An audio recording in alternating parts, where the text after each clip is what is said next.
जय गुरु जी। मैं डॉक्टर आनंद प्रदीक्षित शुभ्रानंद माँ शुभ्रांगिनी और समस्त गुरुओं की आराधना करने के उपरांत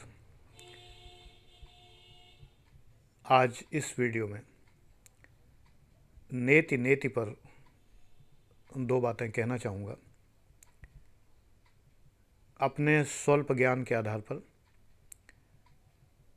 जो मुझे समझ में आता है, जो मेरी निर्वचनात्मक समझ है, इंटरप्रिटेटिव अंडरस्टैंडिंग, उसके अकॉर्डिंग नेति नेति पर एक बड़ी अच्छी सी बात मेरे मस्तिष्क में आई है, वो बता रहा हूँ।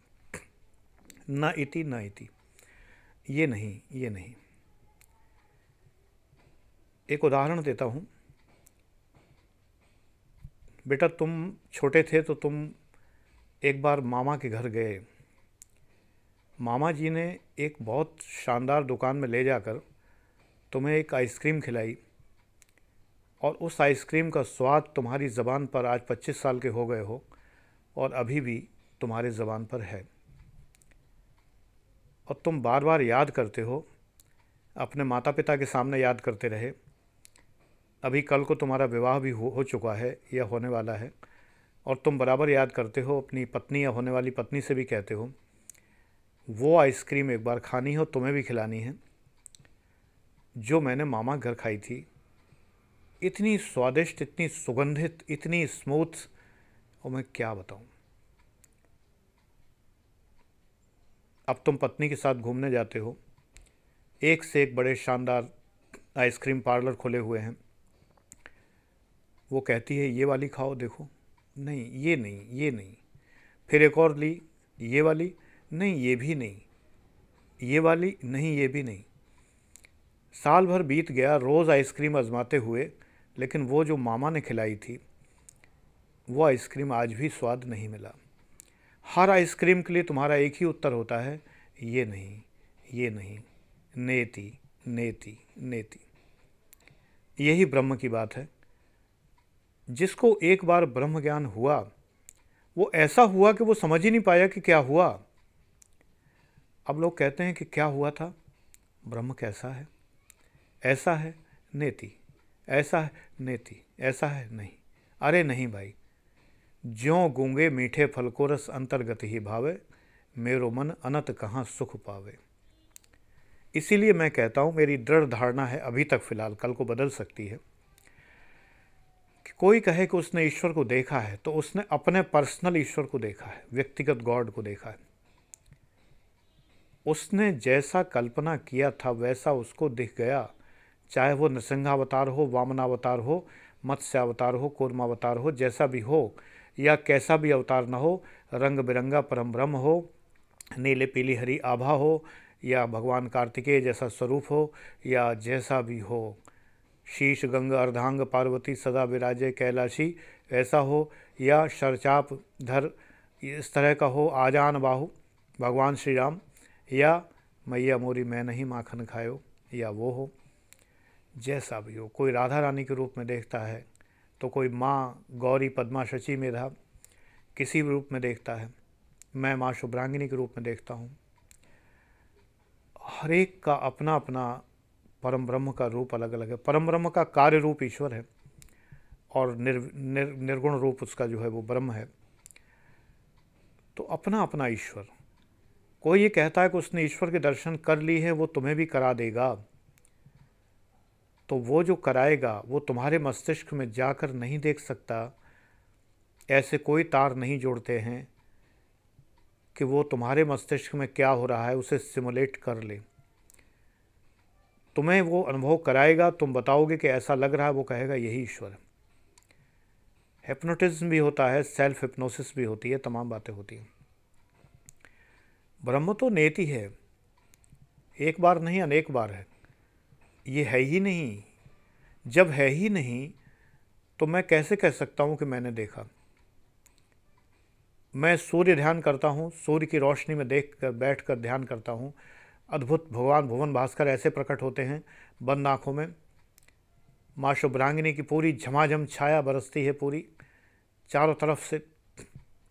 इस प्रकार से रंगों की बरसात होती है कि बस पूछो मत। और आज मैंने रास पंचाध्यायी का वर्णन रमेश भाई ओझा के मुख सुना और थोड़ा सा रास का, महारास का वर्णन सुना, तो मुझे तो ब्रह्म के दर्शन हो गए। उस संगीत में ही मुश्किल से 1-2 मिनट का संगीत होगा। पता नहीं मन में कहाँ कहाँ के राजस्थानी नृत्य और भगवान की आराधना करते हुए भक्त, भगवान श्री कृष्ण, गोवर्धनधारी तमाम स्वरूप नजर आए। ये भी ठीक है। कुल मिला के मैं संसार भूला 1 घंटे के लिए, संसार को भूल गया।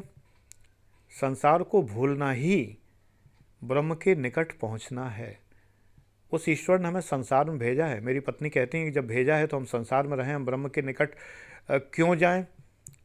तर्क के लिए पूछती हैं कभी कभी कि क्यों जाएं, आवश्यकता क्या है, उसने तो भेजा है हमें संसार में।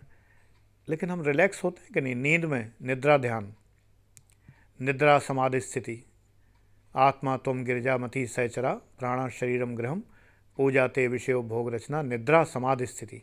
निद्रा भी एक प्रकार की समाधि है, लेकिन समाधि अलग चीज़ है, बहुत ऊंची चीज़ है।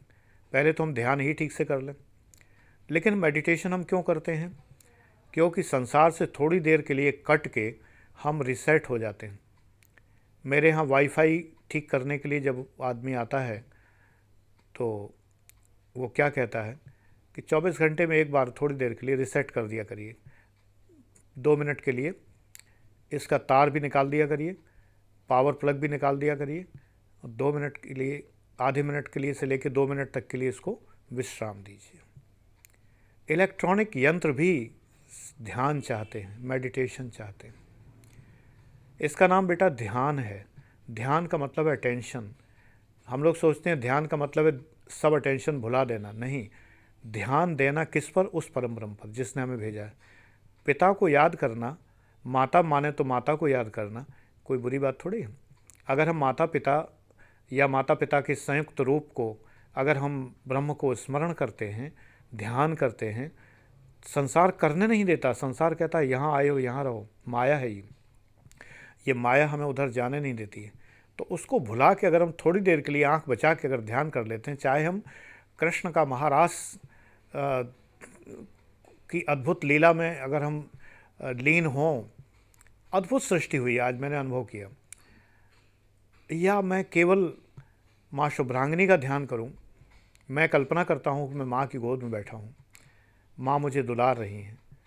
इस उम्र में लोगों के सामान्यतया माँ का प्यार बहुत मुश्किल से मिलता है। 60 के ऊपर की उम्र में माँ का प्यार बहुत मुश्किल से मिलता है। बड़े किस्मत वाले हैं जो लोग इस उम्र में माँ जिनके हैं। तो सबकी माँ परम ब्रह्म स्वरूपा माँ शुभ्रांगिनी, माँ जिसको कहते हैं जगन माता, परमहंस योगानंद जी ने कहा आदि शक्ति, वो तो सबकी माँ है। तो हम उन्हें अनुभव करते हैं, उनको हम अनुभव करें और अनुभव करें। एक बार मैंने गायत्री ध्यान पद्धति में पंडित श्री राम शर्मा आचार्य की पुस्तक में पढ़ा था कि आप अनुभव कीजिए कि आप माँ गायत्री की गोद में हैं, माँ आपको प्यार से दुलार रही हैं, आप ध्यान में चले जाएंगे। माँ की गोद में बच्चा कितना निश्चिंत होता है।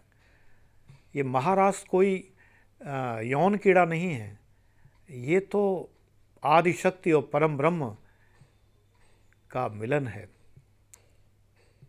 और वो ऐसा मिलन है कि वो हम सब के मन में घटित हो रहा है, हमारे सब के मनों में घटित हो रहा है।